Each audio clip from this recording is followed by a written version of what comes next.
اپنی بقیہ تیاری مکمل کرنے کے لیے ہمراہ کے کمرے میں آ گئی، جہاں بیوٹیشین سب سے فارغ ہو کر اسی کے انتظار میں بیٹھی تھی۔ بس لائٹ سا میک اپ ہو اور سادہ سا ہیئر سٹائل، اسے ہمیشہ ہی میک اپ ڈاؤن کا خطرہ رہتا تھا۔ بیوٹیشین اسے اسٹول پر بٹھاتی ہوئی خوش دلی سے بولی، آپ بیٹھے تو صحیح، سب کچھ آپ کے ڈریس کے مطابق ہی ہوگا یا پھر جو آپ کے چہرے پہ سوٹ کرے۔ تب وہ خود کو اس کے رحم و کرم پر چھوڑ کر بیٹھ گئی۔ معید اور زحا کی مائیوں مہندی کی رسم اکٹھے ہی کی جا رہی تھی، سو پہلے لڑکوں کی معیت میں کاٹن کے سفید براق سوٹ میں ملبوس، گلے میں پیلا اور سبز چندی کا دوپٹہ لٹکائے معید کو اندر لایا گیا۔ میرے یار 2 قدم پیچھے چلو، مہندی کی رسم ہو رہی ہے، نکاح کا ٹائم نہیں نکلا جا رہا۔ وہ آگے نہیں نکلا تھا بلکہ اس پر منکشف دوپٹہ اتارنے والے 2 قدم پیچھے رہ گئے تھے، مگر انس کا تانا اسے برداشت کرنا پڑا۔ اب اتنے سارے لوگوں کی موجودگی میں کیا کہتا، جم کر رہ گیا۔ بے فکر رہو یار، ٹائم پر پہنچ جائیں گے تمہیں، جان نے تسلی دی تھی۔ تائی جان نے آگے بڑھ کر معید کی پیشانی چومی اور پھر اس سے کئی سرخ نوٹ وار کر کام کرنے والیوں کو دے دیے۔ پھر باری باری مریم پھوپھو اور چچی جان بھی آگے بڑھی تھی۔ پتہ نہیں کیوں مگر آج معید کو دیکھ کر مجھے بے اختیار قربانی کا بکرا یاد آ رہا ہے۔ یہ خیال بآواز بلند عماد صاحب کا تھا، جس کے جواب میں قہقہے پڑے تھے۔ معید بے بسی سے ہنس دیا تھا۔ 2 ڈول والے اندر بلائے گئے، پھر جو ان سب نے بنگڑے ڈالے وہ ماحول کو مزید جولائی بخش گئے تھے۔ چاند کے کھینچنے پر نوفل نے وہیں دونوں ہاتھ اٹھا دیے۔ او یار، اب تو ٹی وی پر آنے بھی لگے ہو، لگے ہاتھوں فلموں کی پریکٹس بھی کر لو۔ ابرار اسے کھینچ کر بحر بیکرا میں لے آیا تھا۔ وہ سب ایک ایک پل سے خوشی کشید کر رہے تھے اور صبا نے آج نوفل کا ایک نیا ہی روپ دیکھا تھا، ان سب کے ساتھ مل کر بھنگڑا ڈالتے ہوئے، ہنستے ہوئے، بہت بے فکر سا انداز۔ صبا نے اسے اپنی رگوں میں دوڑتا محسوس تو دل اپنی حالت میں خود ہی گھبرا گیا۔ نوفل کی بے تنائی کے باوجود دل کا اس کی طرف یوں مائل ہونا اس کے لیے انتہائی پریشان کن اور غیر معمولی بات تھی۔ اس خوشی کے عالم میں بھی ایک تفکر ہمہ وقت اس کے ہمراہ رہتا تھا جو اسے آپے سے باہر ہونے نہیں دیتا تھا۔ تقریباً آدھے گھنٹے تک وہ لوگ انہی مستیوں میں مگن رہے تھے۔ اس کے بعد معید کو لے جا کر گیندے اور گلاب کی لڑیوں سے سجائے گئے اسٹیج پر بٹھایا گیا۔ تائی جان نے فوراً ہی صبا کو زحا کو لانے کا اشارہ کیا۔ جلدی سے رسم ہو جائے تو پھر کھانا کھول دیا جائے گا۔ وہ دیگر کزنز کے ساتھ زحا کے کمرے میں آئی تو اسے دیکھ کر لہجہ بھر کو ٹھٹک گئی۔ اس کا فوٹو سیشن ہو رہا تھا اور ساتھ ہی ساتھ مووی بھی بن رہی تھی، اور جس قدر سوگوار اور مجمل وہ لگ رہی تھی، اتنا ہی ٹوٹ کر اس کا روپ بھی آیا تھا۔ چلو بھئی، زحا کو لانے کا آرڈر آیا ہے، اس نے آیت الکرسی پڑھ کر زحا پر پھونکتے ہوئے بآواز بلند کہا تھا۔ وہ سب مہندی کے گیت گاتی، گوٹے سے سجے دوپٹے تلے اسے پنڈال میں لائی تھی۔ معید کے تمام حواس جیسے الرٹ ہو گئے، مسکراتے ہوئے اس کے ہونٹ بھیج سے گئے، مگر بہرحال رسم دنیا تھی تو وہ احتراماً کھڑا ہوا تھا۔ کاش زحا تم اپنی زندگی کا سب سے انوکھا واقعہ دیکھ پاتی کہ وکیل صاحب تمہارے استقبال کو کھڑے ہوئے ہیں۔ عماد نے ہانک لگائی تو سب ہنسنے لگے۔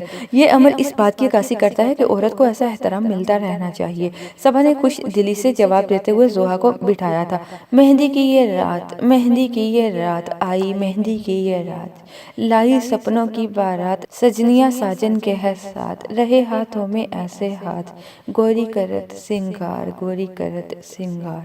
چاند اور اس کا گروپ آرکسٹرا پر شوق سروں میں میوزک دے رہا تھا۔ مہندی کی رسم ہنسی مذاق کے دوران مکمل ہوئی تھی۔ زحا نے صبا کو بلایا تھا۔ میری طبیعت خراب ہو رہی ہے۔ صبا نے جھک کر گھونگھٹ میں مقید اس کا چہرہ دیکھا تو اس کی زرد پڑتی رنگت دیکھ کر اس کی بات کا یقین آ گیا۔ نگین اور ہمراہ کے ساتھ اسے کمرے میں بھجوا کر وہ سالہ بیگم کے پاس چلی گئی۔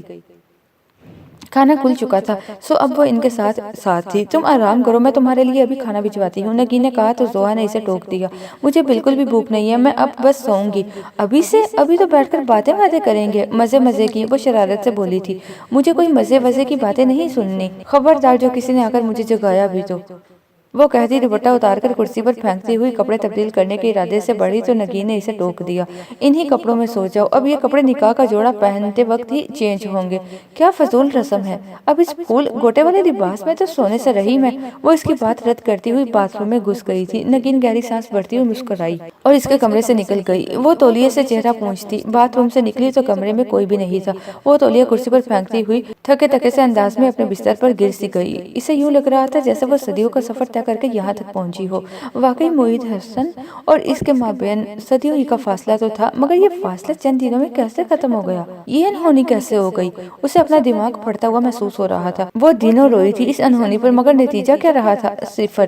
اور آج وہ اس کی زندگی میں داخل ہوئی تھی جس سے قابل نفرت اسے کچھ بھی نہیں لگتا تھا۔ جو کچھ عمر کاظمی نے اس کے ساتھ کیا تھا اور معید حسن کا جو رویہ اس کے ساتھ ہمیشہ سے رہا تھا، اس نے مردوں کو زحا میر کے لیے کچھ زیادہ قابل اعتماد نہیں رہنے دیا تھا، بلکہ اب تو وہ گھر والوں سے بھی متفکر ہو گئی تھی۔ آنکھیں موند کر گہری سانس کھینچتے ہوئے اس نے اپنے تنے ہوئے اعصاب کو پرسکون کرنے کی کوشش کی، لیکن ناکام رہی۔ در حقیقت آج جو کچھ بھی ہوا وہ اس کی برداشت سے بہت زیادہ تھا۔ اب بھی بے بسی کا احساس حد سے بڑھا تو اس کی آنکھوں کے کونے بھیگنے لگے۔ میں تمہیں زندگی بھر معاف نہیں کروں گی معید حسن، کبھی نہیں۔ اگر تم محض زندگی گزارنے کے لیے یہ قدم اٹھاتے تو شاید میں بھی کمپرومائز کی راہ پر چل ہی پڑتی، مگر تم جو کھیل کھیلنے کی خاطر میرا استعمال کر رہے ہو اسے میں بہت اچھی طرح جان چکی ہوں۔ نہ چاہتے ہوئے بھی اس کی سلگتی سوچیں اسی راہ پر گامزن تھی۔ اسی وقت دروازہ کھٹکھٹائے جانے کی ہلکی سی آواز اور پھر کسی نے ناپ گھما کر آہستہ سے دروازہ کھولا۔ زحا نے مندی آنکھیں کھول کر دروازے کی جانب دیکھا تو معید حسن کو پا کر وہ ایک جھٹکے سے اٹھ بیٹھی۔ اس نے ادھر ادھر ہاتھ مار کر اپنا دوپٹہ تلاش کرنے کی کوشش کی، مگر ندارد۔ کیوں آئے ہیں آپ یہاں؟ وہ بھنجے ہوئے لہجے میں غصے سے بولی تو اس نے اطمینان سے جواب دیا، کسی کام سے آیا ہوں، تمہاری شکست کا مذاق اڑانے نہیں۔ زحا تو سر تپا دڑا دڑ جلنے لگی۔ آپ مجھے انتہائی قدم اٹھانے پر مجبور کر رہے ہیں۔ میں نے اگر کسی کی ضد کا مان رکھا ہے تو وہ میرے گھر والے ہیں، مگر آپ جو کھیل میرے ساتھ کھیل رہے ہیں اس کا نتیجہ آپ ہی کو بھگتنا پڑے گا۔ اس کی رنگت جل اٹھی تھی۔ اسے سامنے پا کر تو جیسے رگوں میں خون کی بجائے لاوا دوڑنے لگا تھا، اوپر سے اس کا انداز گفتگو۔ تمہیں کچھ بھی کرنے کی ضرورت نہیں ہے، وہ کمال معتدل انداز میں بولا تھا، پھر قدرے توقف کے بعد گویا ہوا، لوگوں کی پرکھ کرنا سیکھو، ایک دم سے انتہا پر پہنچ کر فیصلے کرنا جذباتیت کی نشانی ہوتی ہے۔ باہوش لوگ ایسے کام نہیں کیا کرتے، اور اس گھر میں باہوش صرف آپ ہی ہیں، میں جانتی ہوں۔ وہ تیز لب و لہجے میں اس کی بات کاٹ گئی، میں جذباتی سہی، بے وقوف سہی، مگر کم از کم اپنے چہرے پہ نقاب سجا کر کسی کو دھوکہ تو نہیں دے رہی نا؟ آپ سے تو 1000 درجہ بہتر ہوں، بہت اچھے بیٹے، بہت اچھے بھائی تو بن گئے ہیں، مگر آپ کو یہ جاننے کی فرصت نہیں ہے کہ اس عرصے میں آپ کتنے برے انسان بن چکے ہیں۔ سینے پر بازو لپیٹے وہ بہت پرسکون سا اس کی باتیں سن رہا تھا۔ اس کے خاموش ہونے پر گویا ستائشی انداز میں بولا، آبزرویشن تو بہت اچھی ہے تمہاری، خصوصاً میرے متعلق۔ وہ سرتپا دڑا دڑ جلنے لگی تھی۔ خدا کا شکر ہے کہ مجھے صحیح اور غلط کی کافی تمیز ہے، مگر اس کے ساتھ ساتھ تمیز کی دیگر اقسام پر بھی نظر ڈال لیتی تو اور بہتری آ جاتی تمہاری اخلاقیات میں۔ اب آپ جان بوجھ کر مجھے بدتمیزی کرنے پر مجبور کر رہے ہیں۔ اسے خود نہیں پتا تھا کہ وہ اتنی برداشت سے کیسے کام لے رہی تھی، ورنہ اب تک تو پھٹ جاتی۔ میں تمہاری یہ امانت تمہارے حوالے کرنے آیا ہوں۔ اس نے سینے پر لپیٹے بازو کھولے تو زحا کو پہلی مرتبہ اس کے ہاتھ میں ایک سفید لفافہ دکھائی دیا تھا۔ یہ کیا ہے؟ وہ اکڑا انداز میں گویا ہوئی تھی۔ معید نے لفافہ اس کی طرف بڑھا دیا۔ پروانہ آزادی۔ لفافہ تھامتے ہوئے زحا کا دل پوری شدت سے دھڑک اٹھا تھا۔ اس نے بڑی بے صبری سے لفافہ کھولا تو اس میں طے شدہ پیپر رکھا تھا۔ بے ترتیب ہوتی دھڑکنوں کے ساتھ زحا نے پیپر سیدھا کرتے ہوئے اس کا متن پڑھنے کی کوشش کی تو صدمے کا شکار ہو گئی۔ سارا پیپر بالکل خالی تھا، کوئی عبارت تحریر نہیں کی گئی تھی، البتہ آخری لائن پر وقفے وقفے سے معید حسن کے 3 عدد سائن جگمگا رہے تھے۔ اس نے بے حد بے یقینی سے معید کو دیکھا۔ وہ پوری طرح اس کی طرف متوجہ تھا، جیسے اس کے رد عمل کا منتظر ہو۔ زحا کو یوں لگا جیسے وہ اب اس کا تماشا دیکھنا چاہتا ہو۔ اسی خیال سے وہ بمشکل ہی خود کو کنٹرول کر پائی تھی۔ یہ کیا مذاق ہے؟ مذاق؟ وہ بڑی حیرت میں مبتلا ہوا تھا، پھر بڑے اطمینان سے بولا، تم یہ سب چاہتی تھی نا، تو میں نے کر دیا۔ اب تم اپنے کسی بھی نفع نقصان کا ذمہ دار مجھے نہیں ٹھہرا سکتی، کیونکہ تم نے جو آخری ذمہ داری میرے شانوں پر ڈالی تھی میں اسے نبھا کر اب تمہارے حوالے کر چکا ہوں۔ تم اسے جیسے چاہے کیش کر سکتی ہو۔ مگر زحا کا تو خون ہی کھول اٹھا۔ میں نے آپ سے پورا گارنٹی کارڈ مانگا تھا، یہ آٹوگراف میرے کس کام کا؟ اس نے کاغذ لہرایا۔ وہ جس ثبوت کو ہاتھ میں لے کر سب پر معید کی اصلیت واضح کرنا چاہتی تھی وہ معید حسن کی ہوشیاری کے باعث اس کے ہاتھ نہیں آیا تھا۔ عمر کے آنے پر تم اپنی مرضی کا کوئی بھی فیصلہ کر سکتی ہو، میں کوئی اعتراض نہیں کروں گا، اور نہ ہی تم پر کسی بات کا الزام آئے گا۔ اس کاغذ پر جو چاہے تحریر کر لو، میں اس سے متفق ہوں۔ وہ سنجیدگی سے کہنے کے بعد پلٹ کر اس کے کمرے سے باہر چلا گیا تھا، جبکہ زحا بے تاثر نگاہیں اس پرچے پر جمائے ساکت بیٹھی تھی۔ صبح پورے گھر میں ایک ہڑبونگ سی مچ گئی تھی۔ ہر کسی کو اپنی تیاری کی فکر تھی، حالانکہ گھر میں ہی فنکشن تھا، اسی لیے سب بہت اطمینان سے بیدار ہوئے تھے، مگر پوستیوں کی طرح باری باری ناشتہ کرتے اور دیگر تیاریوں میں اتنا ٹائم نکل گیا کہ کسی کو بھی احساس نہیں ہوا۔ مگر چونکہ سارا انتظام میرج ہال میں تھا، اسی لیے تایا جان جو گرجنا شروع ہوئے تو دونوں پورشنز میں بگدم سی مچ گئی۔ شاباش ہے بیٹا جی، پہلے بتاتے تو کرائے کے میزبان بھی ریسپشن پر پہنچا دیتا۔ یہ طنز صبا کے لیے تھا۔ وہ شرمندہ ہوتی اپنے کمرے کی طرف بھاگی تھی۔ سب کے پرزور اصرار پر وہ اپنی شادی کا